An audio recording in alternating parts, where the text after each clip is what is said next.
کی مخالفت کرنے نہیں آیا، لیکن میں آپ کو آئینہ دکھانے آیا ہوں۔ اگر آج بھی آپ یہ سمجھتے ہو کہ مسلم غیر مسلم کا معاملہ ہے، ہو سکتے ہیں معاملات، لیکن جس حدیث کی روشنی میں گفتگو کر رہا ہوں یہاں تو اپنے جرائم کا معاملہ ہے، یہاں تو اپنے کرتوت کا معاملہ ہے۔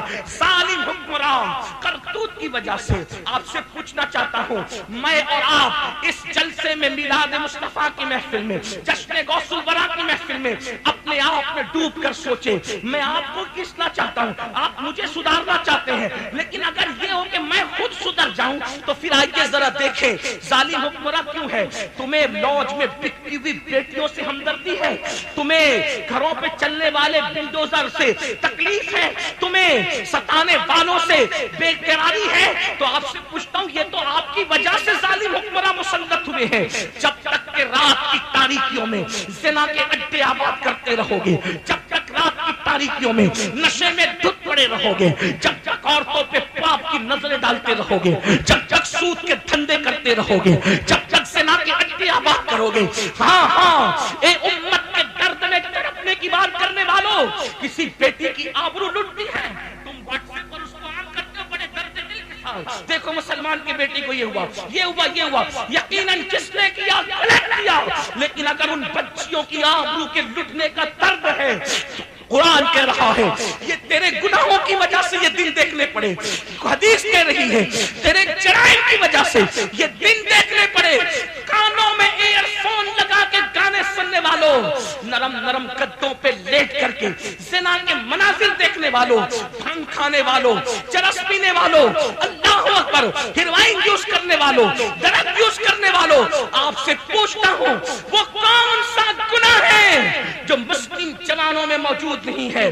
وہ کون سے جرائم ہیں جو مسلم امہ میں موجود نہیں ہے؟ حالات یہ ہیں، اللہ اکبر، مسجدیں ویران ہو چکی ہے، مسجدیں مرثیہ خواہ ہیں، مسجدوں کی چٹائیوں پر دھول پڑی ہوئی ہے، جمعہ کی نماز میں خطبے سے پہلے آتے ہیں، 2 رکعت پڑھ کے بھاگ جاتے ہیں، بڑی معذرت کے ساتھ جلسے میں ہزاروں کی تعداد میں تمہاری شرکت میرے کلیجے کو ٹھنڈک نہیں پہنچاتی۔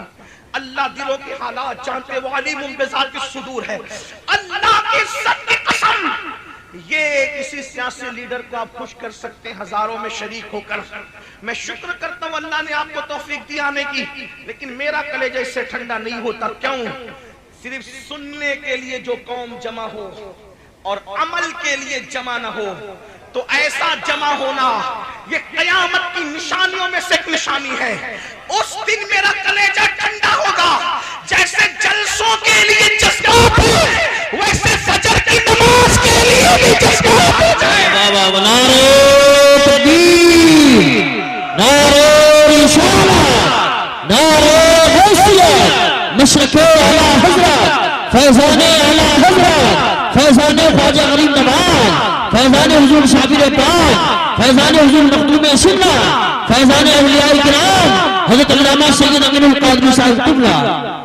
سروں کا سمندر سیاسی جلسوں میں دیکھا جاتا ہے، مذہبی جلسوں میں سر نہیں بلکہ دل دیکھے جاتے ہیں۔ ہمیں حسین پاک نے بتایا ہمیں 22,000 منافقوں کی ضرورت نہیں ہے، ہمیں 72 مصطفیٰ کے وفاداروں کی ضرورت ہے۔ سبحان اللہ، سبحان اللہ۔ رسول علیہ السلام نے فرمایا قریب قیامت، قیامت کی نشانیوں میں سے ایک نشانی ہے، لوگ دین کی باتیں سنیں گے، کریں گے رسمی طور پہ، اس پر عمل نہیں کریں گے۔ کہیں وہ دور تو نہیں آ گیا؟ مسجدوں کو سوچو تو صحیح، مسجدیں ویران ویران، مسجد کی چٹائیوں پہ گرد و غبار۔ کتنی سادگی سے میرا جوان کہتا ہے مولانا نماز کے لیے ٹائم نہیں ملتا۔ کس نے کہہ دیا ٹائم ملے تو نماز پڑھنا ہے؟ آؤ ایک حدیث آپ کی خدمت میں پیش کروں اور اس میں تشریح اعلیٰ حضرت کے والد امام المتکلمین علامہ نقی علی خان کی پیش کروں، ذرا توجہ سے سننا۔ امام المتکلمین لکھتے ہیں، حدیث تو آپ نے سنی ہوگی لیکن تشریح تھوڑا سا اس پہ توجہ کرنا۔ امام المتکلمین جو امام اہل سنت کے استاد ہیں، والد ہیں، اللہ اکبر، وہ لکھتے ہیں کہ اللہ کے رسول نے فرمایا، توجہ کرنا، کہ جس نے نماز چھوڑ دی، توجہ، جس نے نماز چھوڑ دی وہ قیامت کے دن فرعون کے ساتھ اٹھے گا، جس نے نماز چھوڑ دی قیامت کے دن وہ قارون کے ساتھ اٹھے گا، جس نے نماز چھوڑ دی وہ قیامت کے دن ابی ابن خلف کے ساتھ اٹھے گا، جس نے نماز چھوڑ دی وہ قیامت کے دن شداد کے ساتھ اٹھے گا۔ گویا کے 5 نام لیے گئے۔ اب ذرا ان 5 پر ذرا غور فرمائیں۔ فرعون کون؟ موسیٰ علیہ السلام کا دشمن۔ قارون کون؟ جس نے موسیٰ علیہ السلام پہ زنا کا الزام لگایا۔ کتنا بدترین قارون، کزن تھا حضرت موسیٰ علیہ السلام کا، لیکن جب زکوٰۃ طلب کی تو اس نے اپنی زکوٰۃ بچانے کے لیے جناب موسیٰ کلیم اللہ پر زنا کا الزام لگایا۔ حضرت موسیٰ کا چہرہ سرخ ہو گیا۔ اللہ نے فرمایا موسیٰ یہ تیرا مجرم ہے، میرے کلیم، تو سزا اس کو دے گا۔ حضرت موسیٰ نے جلال میں کہا زمین دھسا دے اس کو اپنے اندر۔ وہ زمین میں دھستا چلا گیا۔ جب وہ کمر تک دھسا تو پھر اس نے کہا اچھا موسیٰ میری دولت پہ قبضہ کرنے کا خوبصورت بہانہ نکالا کہ مجھے دھسا رہے ہو تاکہ میری دولت پہ قبضہ کر لو۔ حضرت موسیٰ نے فرمایا رکو، اس کی دولت کی ساری تجوریاں اس کے سر پہ رکھ دی جائیں اور یہ دھسے گا تو اپنی دولت کے ساتھ دھسے گا۔ اللہ اکبر۔ وہ دھستا رہا۔ روایتوں میں آتا ہے جس دن سے جناب موسیٰ نے کہا تھا دھستا رہے گا وہ دھس رہا تھا، لیکن جس دن میرے نبی کی آمد ہوئی اللہ نے فرمایا اب قارون کو دھسایا نہ جائے گا کیونکہ محبوب کے قدم زمین پر لگ چکے ہیں۔ اللہ اکبر۔ یہاں ایک بات اور عرض کرنا چاہتا ہوں، قارون دشمن رسول ہے۔ اللہ اکبر۔ ابو لہب کا بھی تو کوئی رشتہ تھا، اللہ، لیکن قربان قارون کا کوئی رشتہ نہیں، نہ زمانہ وہ ہے، نہ عصر وہ ہے، نہ دور وہ ہے، نہ تعلق وہ ہے، کچھ بھی نہیں ہے۔ بس محبوب کی ولادت کیا ہوئی، قدم زمین پہ کیا لگے۔ قارون کے لیے کہا گیا جتنا دھسنا تھا دھس گیا، اب آج کے بعد نہیں دھسے گا۔ حیرت کی بات ہے ولادت رسول کا فائدہ قارون جیسوں کو بھی نصیب ہو جاتا ہے تو عاشقان مصطفیٰ کو کیوں نصیب نہیں ہو سکتا۔ اللہ سبحان اللہ۔ مصطفیٰ کی شان ہی نرالی ہے، لیکن میرا عنوان وہ نہیں، توجہ کرے۔ فرعون دشمن نبی کا دشمن، قارون نبی کا دشمن، اتنا بڑا دشمن جس نے زنا کا الزام لگایا۔ اس کے بعد اللہ اکبر، حامان یہ بھی نبی کا دشمن، شداد یہ بھی نبی کا دشمن جس نے زمین پہ جنت بنائی۔ اور ابی بن خلف کا اگر تعارف آپ نہیں جانتے، جو جانتے ہیں وہ جانتے ہیں، جو نہیں جانتے وہ سن لیں۔ اللہ کے رسول رحمت للعالمین نے اپنی زندگی میں کسی کو قتل نہیں کیا، ظاہری زندگی میں کسی کو قتل نہیں کیا، آقا نے کسی کو قتل نہیں کیا، ایک بندے کو حضور نے قتل کیا بس۔ اللہ کے رسول نے ایک بندے کو قتل کیا، ایک شخص کو قتل کیا، اور جس کو قتل کیا اس کا نام ہے ابی بن خلف۔ اور یہ حدیث میں آیا ہے زمانے کا بدترین انسان وہ ہے یا جو نبی کو قتل کرے یا نبی اس کو قتل کرے۔ آپ مجھے بتائیں وہ رحمت للعالمین دندات شہید کرنے والوں کو دعا دیتے، زمین پہ ڈھکیل دینے والوں کو اور گھٹنوں کو پھوڑ دینے والوں کو دعا دیتے، پنڈلیوں پہ پتھر مارنے والوں کو دعا دیتے۔ حضور نے جس کو قتل کیا ہوگا، قتل بھی شان رحمت للعالمین سے ہی کیا، حضور نے کوئی اس کو تلوار نہیں اٹھائی، اس کے ٹکڑے نہیں کیے، گردن نہیں کاٹی، کیا کیا اپنا نیزہ لیا اور نیزہ لے کے اس کو صرف چبا دیا۔ تو پورے میدان میں وہ تھرکتا پھرتا تھا، تڑپتا تھا۔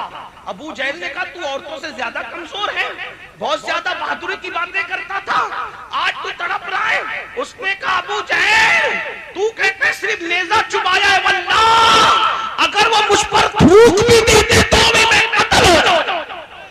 بے شک بے شک۔ حضور علیہ السلام نے جس کو قتل کیا وہ ابی بن خلف ہے۔ اب میری قوم کے جوانوں، عشق مصطفیٰ کے دعوے داروں، کلمہ پڑھنے کا دعویٰ کرنے والوں، اللہ کے رسول کی کا فرمان جس پر تمام مکاتب فکر کے لوگوں کا اتفاق کہ بے نمازی فرعون کے ساتھ قیامت میں اٹھے گا، حامان کے ساتھ اٹھے گا، قارون کے ساتھ اٹھے گا، شداد کے ساتھ اٹھے گا، ابی بن خلف، یعنی 5 کے 5 نبی کے دشمن۔ اب امام المتکلمین بتا رہے ہیں، فرماتے ہیں قیامت کے دن بے نمازی دشمنان رسول، گستاخان رسول کے ساتھ اٹھے گا۔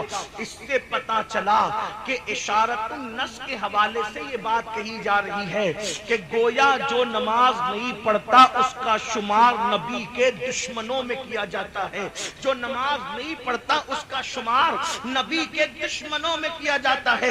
آپ سے پوچھنا چاہتا ہوں، جو فرعون کے ساتھ اٹھے گا اس کی جنت کیسی، جو حامان کے ساتھ اٹھے گا اس کی جنت کیسی؟ مسلمانوں تمہیں ڈر نہیں لگتا؟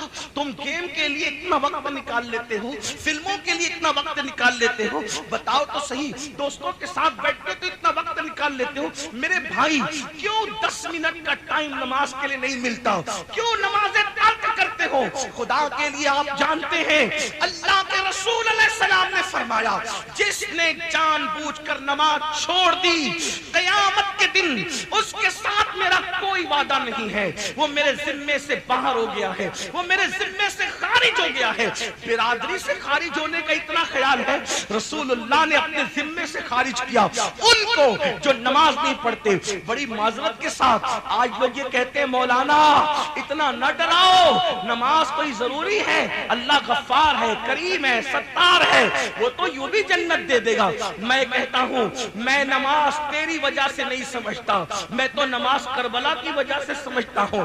اگر نماز اتنی اہم نہ ہوتی تو امام حسین اخیر میں سجدہ نہ کرتے، امام علی مقام سجدہ کر رہے ہیں۔ اور اس کے بعد آپ کو بتاؤں بڑی معذرت کے ساتھ، تعویذ والے لوگ مجھ سے ناراض نہ ہوں، میں تعویذ کا مخالف نہیں ہوں، میرے دادا مرشد کی تو پوری زندگی تعویذ ہی دینے میں گزری ہے، لیکن ایک بات آپ سے کہنا چاہتا ہوں، آپ کون نہیں جانتے، آپ بریلی شریف کے قریب رہتے ہو، سیدی مفتی اعظم تعویذ کے ذریعے سے سارے معاملات کرتے تھے، ہم تعویذ کے مخالف نہیں ہیں، لیکن ایک بات کہتا ہوں، لوگ بے چینی کا علاج تعویذات سے کرنا چاہتے ہیں۔ آپ سے پوچھتا ہوں یاد رکھنا، نماز نہیں پڑھو گے کوئی تعویذ تمہیں کام نہیں آئے گا، تمہاری مصیبتیں بڑھتی جائے گی۔ اگر کوئی کہتا ہے تعویذات مصیبتوں کا حل ہے، واللہ ہرگز نہیں، سحر جادو کا مقابلہ تعویذات سے ہو سکتا ہے، اللہ کا عذاب تعویذات سے نہیں ٹالا جا سکتا۔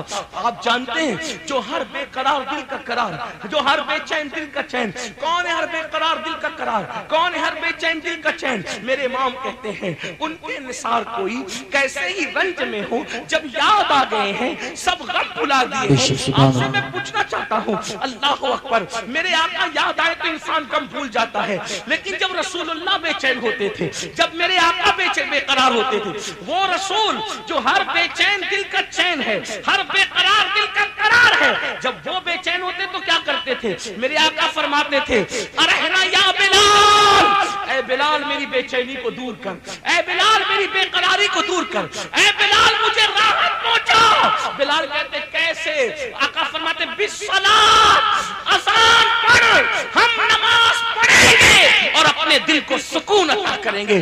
وہ ہمارے رسول نماز میں اپنے آپ کا سکون تلاش فرما رہے ہیں، حالانکہ وہ تو ہر بے چین دل کا چین ہے، وہ تو عرش کی بے چینیوں کا بھی چین ہے، لیکن نماز کی اہمیت تو آپ سمجھے نا۔ اللہ اکبر۔ اور سن لو، صحابہ کرام فرماتے ہیں رسول اللہ کے دور میں مسلمان اور غیر مسلم میں فرق کرنے کے لیے ایک ضابطہ تھا، جو نماز پڑھتا تھا ہم اس کو مسلمان سمجھتے تھے، جو نماز نہیں پڑھتا تھا ہم اس کو کافر سمجھتے تھے۔ اللہ اکبر، اللہ اکبر۔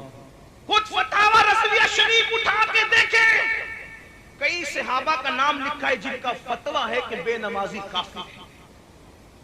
حالانکہ ہم حنفی ہونے کی وجہ سے ڈائریکٹ بے نمازی کو کافر نہیں کہتے، امام کی تعویل کے ساتھ ہم ہیں، لیکن ایک بات آپ سے پوچھتا ہوں، اگر قیامت کے دن اصحاب کے فتوے کے مطابق فیصلہ ہوا تو ہوگا کیا؟ آپ مجھے بتائیں۔ آپ چشتی تو بن گئے، نقشبندی تو بن گئے، سہروردی تو بن گئے، رضوی تو بن گئے، اشرفی تو بن گئے، برکاتی تو بن گئے، مداری تو بن گئے، آپ سب بنے، آپ سچے مسلمان کس دن بن رہے ہو؟ سبحان اللہ۔ آپ سچے مسلمان کس دن بن رہے ہو؟ ٹوپیوں کے کلر تمہیں سلسلوں سے وابستہ کر سکتے تمہارے اپنے زوم میں، لیکن خدا کی عدالت میں مسجدوں کو آباد کیے بغیر اپنا سچا مسلمان ہونا ثابت نہیں کر سکتے۔ اور یہاں چاہے جتنے بہانے بنا لو، چاہے جتنے بہانے کر لو، اللہ کے یہاں یہاں کوئی بہانہ نہیں چلے گا۔ مسلمانوں کیا ہو گیا؟ اللہ کی عبادت کے لیے ٹائم نہیں، اللہ کی عبادت کے لیے وقت نہیں۔ تو بات کو لمبی نہ کرتے ہوئے عرض یہ کر رہا تھا، میرے آقا صلی اللہ علیہ وآلہ وسلم کے دیوانوں، ہو کیا گیا اس قوم کو؟ ہائے ہائے، جس کی راتیں رکوع اور سجود میں گزرا کرتی تھی، جس کی راتیں سجدے کے شوق میں گزرا کرتی تھی، آج وہ قوم راتوں میں گندی فلمیں دیکھ رہی ہے۔ اس قوم کے جوان نشے میں مبتلا ہیں، اس قوم کے جوان شراب میں مبتلا ہیں۔ آپ سے عرض کرنا چاہتا ہوں، نشے اور شراب کے حوالے سے ذرا کوئی غور تو کر لے۔ فقیہ ابو اللیث سمرقندی نے سیدہ عائشہ صدیقہ کا بیان نقل کیا، لکھتے ہیں کہ اماں عائشہ صدیقہ کہتی ہے کہ اللہ کے رسول نے فرمایا جو نشہ کرے اس کو اپنی بیٹیاں نہ دیا کرو، اپنی بیٹیوں کے رشتے نشہ کرنے والوں کو نہ دو۔ فرمایا میرے آقا نے نشہ کرنے والا بیمار پڑے اس کی عیادت کے لیے نہ جاؤ، نشہ کرنے والا مر جائے اس کا جنازہ نہ پڑھو۔ اللہ اکبر، اس کو قرض کی حاجت ہو اس کو قرض نہ دیا جائے، وہ بھوکا ہو اس کو کھانا نہ دیا جائے، اس لیے کہ پہلے سمجھاؤ، نہیں مانتا تو سوشل بائیکاٹ کرو تاکہ پتہ چلے کہ نشہ کرنے والوں کا انجام کیا ہے۔ اور پھر اللہ کے رسول کہتا نبی اللہ اللہ نشہ کرنے والوں کا قیامت کے دن کا منظر بتاتے ہیں۔ آقا ارشاد فرماتے ہیں جو دنیا میں نشہ کرے گا وہ قیامت کے دن یا تو سور کی شکل میں اٹھے گا یا تو بندر کی شکل میں اٹھے گا، دو میں سے کوئی ایک شکل لے کے وہ اٹھے گا۔ ہائے میری قوم کے جوانوں، کڑوے گھونٹ تمہیں کون سا فائدہ دیتے ہیں؟ ہاں گوشی پڑی اللہم صلی علی سیدنا و شفینا و حبیبنا مولانا محمد بارک وسلم صلی علیہ صلاة و سلام علیکہ یا رسول اللہ نبی اللہ۔ کڑوے گھونٹ تمہیں کون سا فائدہ دیتے ہیں؟ یہ نشہ انسٹالمنٹ پر تمہیں تباہ کر رہا ہے، پھیپھڑوں کو کھا رہا ہے، تمہاری سوچ کو کھا رہا ہے، تمہاری فکر کو کھا رہا ہے۔ اور یہ نشہ جان بوجھ کر مسلم بستیوں میں عام کیا جاتا ہے۔ کیوں؟ لوگوں کو تمہارے ٹیلنٹ سے تکلیف ہے، کیونکہ لوگ جانتے ہیں جب تم پڑھو گے تو تمہارا کوئی مقابلہ نہیں کر سکے گا، جب تم تجارت کرو گے تو کوئی تمہارا مقابلہ نہیں کر سکے گا، جب تم سیاست کرو گے تو کوئی تمہارا مقابلہ نہیں کر سکے گا، جب تم بولو گے تو کوئی تمہارا مقابلہ نہیں کر سکے گا۔ کسی قوم کے پاس اتنا ٹیلنٹ نہیں ہے جتنا مسلمانوں کے پاس ہے۔ آپ کہیں گے مولانا 1400 سال کی بات نہ کرو، میں کہا 1400 سال کی نہیں، ابھی عقائد پر کوئی گفتگو کرنے کی بجائے میں آپ سے کہتا ہوں آج بھی کلمہ پڑھنے والوں کا ٹیلنٹ یہ ہے کہ ہندوستان کو جس میں ایٹمی طاقت دی ہے وہ کوئی کلمہ پڑھنے والا ہی ہے۔ آپ مجھے بتائیں 1857 میں انقلاب کی آواز بلند کرنے والا کوئی کلمہ پڑھنے والا ہی ہے، 1857 میں جہاد کا فتویٰ انگریزوں کے خلاف دینے والا کوئی کلمہ پڑھنے والا ہی ہے۔ اللہ اکبر، پورے ملک میں انقلاب کی آگ لگا کر انگریزوں کو بھگانے والا کوئی اور نہیں ہے، بس سب کلمہ پڑھنے والے۔ نعرہ تکبیر، نعرہ رسالت، نعرہ غوثیت، مشرق اعلی حضرت، فیضان اعلی حضرت، خواجہ کا ہندوستان، حضرت علامہ سید امین القادری صاحب اللہ۔ آپ کلمے کو سمجھتے کیا ہو؟ آپ کا حسن آپ کو نہیں پتا ہے، دنیا تمہارے حسن سے لرزہ براندام ہے۔ اپنا ٹیلنٹ سمجھو خدا کے لیے۔ بھیڑیوں کی صفوں میں رہتے ہوئے شیر اگر اپنے آپ کو بھیڑیا سمجھے اس سے بڑھ کر نادانی کیا ہوگی؟ اے میری قوم کے جوان، تو شراب پینے والا بھیڑیا نہیں ہے، تو جوا کھیلنے والا بھیڑیا نہیں ہے، تو زنا کرنے والا بھیڑیا نہیں ہے، تو محمد الرسول اللہ کا شیر ہے، شیر۔ تو شراب پینے نہیں، تو شربت عشق رسول پینے کے لیے آیا ہے، تو جوا کھیلنے کے لیے نہیں، تو جوے کے خاتمے کے لیے آیا ہے، تو زنا کرنے کے لیے نہیں، تو زنا کے خاتمے کے لیے آیا ہے۔ ارے نادان، ہندوستان میں مسلمانوں کا پہلا قافلہ نہ مسجد بنانے آیا تھا نہ مدرسہ بنانے آیا تھا، وہ تو بیٹیوں کی عزت کی حفاظت کے لیے آیا تھا۔ یہ اور بات ہے کہ تمہارا کردار دیکھ کر کے لوگ کلمہ پڑھ کے مسلمان ہوئے اور اس کے بعد لوگ تمہارے طریقے پر آ گئے۔ مسجدیں بن گئی کردار کی وجہ سے، مدرسے بن گئے کردار کی وجہ سے مسلمانوں ہمارے معاشرے اور سماج میں اس لیے نشے کو پرموٹ کیا جا رہا ہے، حسن کو پرموٹ کیا جا رہا ہے، ہمارے ٹیلنٹ سے لوگوں کو تکلیف ہے، ورنہ آج بھی مسلمانوں کے پاس ٹیلنٹ کتنا ہے۔ دیکھ لیں اس ڈاکٹر کو جو کلمہ پڑھتا ہے، اور دیکھ لیں اس کو جو کلمے سے آ رہی ہے۔ کورونا کے کال میں آپ کو نہیں پتا چلا کہ کلمہ پڑھنے والے ہی لوگوں کا علاج کرتے رہے، محمد رسول اللہ کے غلام ہی موت کی آنکھوں میں آنکھیں ڈال کے علاج کرتے رہے، ورنہ ہم نے بڑے بڑے ایم ڈی ڈاکٹروں کو گھر بیٹھے ہوئے دیکھا ہے، اور کلمہ پڑھنے والے BUMS ڈاکٹر علاج کرتے ہوئے نظر آ رہے تھے۔ کلمے کی طاقت کو سمجھتے کیا ہو؟ تمہیں نہیں پتا یہ کلمہ کیا ہے؟ خدا کی عزت کی قسم مجھے تو یہ بھی غصہ آتا ہے جب کوئی کہتا ہے مولانا کوئی وظیفہ دو، ہم کہتے ہیں کلمہ پڑھ، وہ کہتے ہیں کوئی اور دو۔ کتنے نادان ہو، کلمے کی اہمیت سے بے خبر ہو۔ ارے وہ کلمہ جو کافر کو مسلمان بنا دیتا ہے، وہ مسلمان کا کون سا مقام؟ سبحان اللہ، اللہ یا رسول اللہ۔ تہمات پرستی میں مبتلا مسلمانوں، کلمے کی اہمیت کو سمجھو۔ کلمے نے مشرک کو مومن بنایا ہے، کلمے نے ادھر سے نکال کے ادھر ڈالا ہے۔ ارے کلمے کی طاقت یہ ہے، کلمہ زمین پہ پڑا جاتا ہے عرش ہلنے لگتا ہے۔ جو کلمہ عرش ہلانے کی طاقت رکھتا ہے، اس کلمے کے اندر کیسی طاقت اور قوت ہوگی۔ افسوس ہے تو یہ نشہ، یہ جوا، یہ سارے خرافات آپ کے محلے میں اس لیے ہے کہ تمہارے ٹیلنٹ سے لوگوں کو تکلیف ہے، اور آپ سن لیں، نادان مت بنو۔ آپ گناہ مٹانے آئے تھے، گناہ کو پرموٹ کرنے نہیں آئے۔ آپ جرائم ختم کرنے آئے تھے، جرائم کو پرموٹ کرنے نہیں آئے۔ بس بات کو آگے لے جاتے ہوئے اختتام کی طرف چلتے ہوئے عرض کروں، آقا علیہ السلام فرماتے ہیں کہ جو نشہ کرتے ہوں گے وہ یا تو سور کی شکل میں اٹھیں گے یا تو بندر کی شکل میں، ان کی آنکھوں سے خون بہ رہا ہوگا، پورے بدن پہ جہنم کے سانپ اور بچھو چپکے ہوں گے، اور اس کے منہ سے پاخانہ نکل رہا، وہ پاخانہ اگلتے ہوئے۔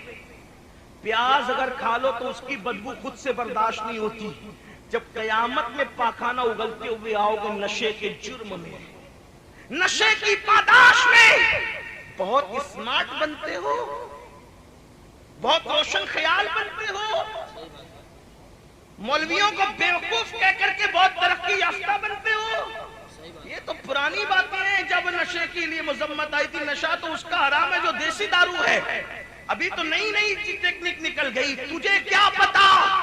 میرے نبی وہاں کی بات کرتے جہاں لوگوں کا تصور نہیں جاتا۔ ہاں، گیہوں کی انگور کی جب شراب بنتی تھی تبھی فرما دیا کل مسکرین حرام، جس سے بھی نشہ ہوگا وہ سب حرام۔ سبحان اللہ، بے شک حضور علیہ السلام کی ایک حدیث قیامت تک کو کور کر رہی ہے، اس لیے کہ رسول اللہ کا نظام رحمت قیامت تک کے لیے۔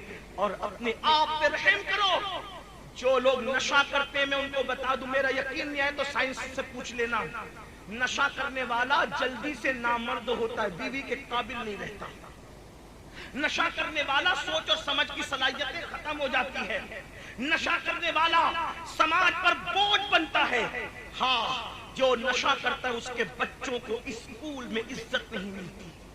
لوگ کہتے ہیں نشیڑی کے بچے آ گئے، ان کے بچوں کو جوان ہونے کے بعد اچھے رشتے نہیں ملتے، اس کی بیوی جب وہ کمائے گا نہیں تو برتن جھاڑو کے لیے جانا پڑتا ہے، اور جہاں برتن جھاڑو یا عورت کوئی کام کے لیے جائے تو لوگوں کی نظر پھر کیسے کیسے اٹھتی ہے، اس کا کوئی تبصرہ کرنے کا موقع نہیں۔